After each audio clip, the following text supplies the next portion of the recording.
మేము ఈ ముసలలో మా కడుపున పుట్టిన కొడుకులకో ఉన్నది ఇక్కడ పువ్వ ముసలలో పెట్టే ఆగిన మన్న కావద్దా సార్ మాకు చెప్పేది ఏదైనా ఇక్కడ అంతుంటే ఆశ కన్నా కూడా మాకు ఉంటది కదా ధైర్యం గిన్నేళ్ళ బట్టి బాధపడ్డాం కదా సార్ మాకు తలుచుకుంటే బాధ అనిపిస్తాను తెల్లని పొందాక వరదల కూడా ఏడ్చినాం సార్ అందులో మేము.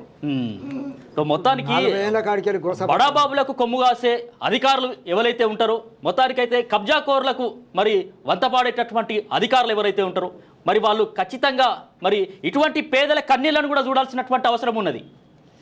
మరి బల్ల కింద చేయబెట్టి ఏదో ఎవడో ఇస్తే డబ్బులు తీసుకున్నాడు కాదు, ఇటువంటి పేదల కన్నీళ్లను చూడాలి, వాళ్ళ బాధలను చూడాలి, అక్కడ మోకా మీదకి పోయి అసలు ఏమున్నది అనేది విచారణ చేయాలి. ఇక 5 సంవత్సరాలు 6 సంవత్సరాలు ఇట్లా కాలయాపన చేసుకుంటూ పోతా అంటే ఇప్పటికే వాళ్ళ భర్తలు పోరాడి చచ్చిపోయారు, ఈమెకు కూడా హార్ట్ అటాక్ వచ్చిందట. ఇంకేం చేస్తారు?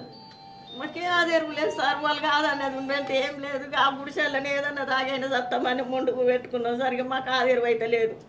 సో మొత్తానికైతే మరి ఎమ్మెల్యే గారు అయితే ఒక భరోసా అయితే వీళ్ళకి బాధితులకైతే ఇస్తున్నారు. ఖచ్చితంగా మరి ఎవరైతే అర్హులైనటువంటి నిరుపేదలు ఉంటారో ఖచ్చితంగా వాళ్ళకు విచారణ చేసి కలెక్టర్తో మాట్లాడి వాళ్ళకు తప్పకుండా మరి వాళ్ళకి సంబంధించినటువంటి న్యాయం చేస్తామని అయితే మనకు లైవ్ షోలో మరి మాట్లాడడం జరిగింది. ఖచ్చితంగా అధికారులు కూడా మరి దీన్ని ఖచ్చితంగా మరి గమనించాలి. మనం లైవ్ షోలో మాట్లాడినప్పుడు ఎంత ట్రోనైనా కూడా పేదలను ఇబ్బంది పెట్టేటటువంటి ఎంతటి అధికారునైనా కూడా ఎవడైనా కూడా మరి వాళ్ళని వదిలిపెట్టే ప్రసక్తి ఉండదని చెప్పేసి ఎమ్మెల్యే గండ్ర సత్యనారాయణరావు కూడా హెచ్చరిస్తున్నటువంటి తరుణంలో అధికారులు కూడా మరి చాలా జాగ్రత్తగా పనిచేయాల్సినటువంటి అవసరం బాధ్యత ఎంతైనా ఉంటుంది. మరి పేదల కన్నీళ్లను దుర్చే అధికారులనే మరి ఇక్కడ గుండెల పెట్టి చూసుకుంటారు. మరి ఎవరైతే పేదలను హింసించే వాళ్ళను ఖచ్చితంగా మా ఆర్బీ న్యూస్తో పాటు మరి ప్రజలు కూడా ఏదో ఒక రోజు మరి తొక్కి బట్టి నారదీసే టైం కూడా వస్తుంది.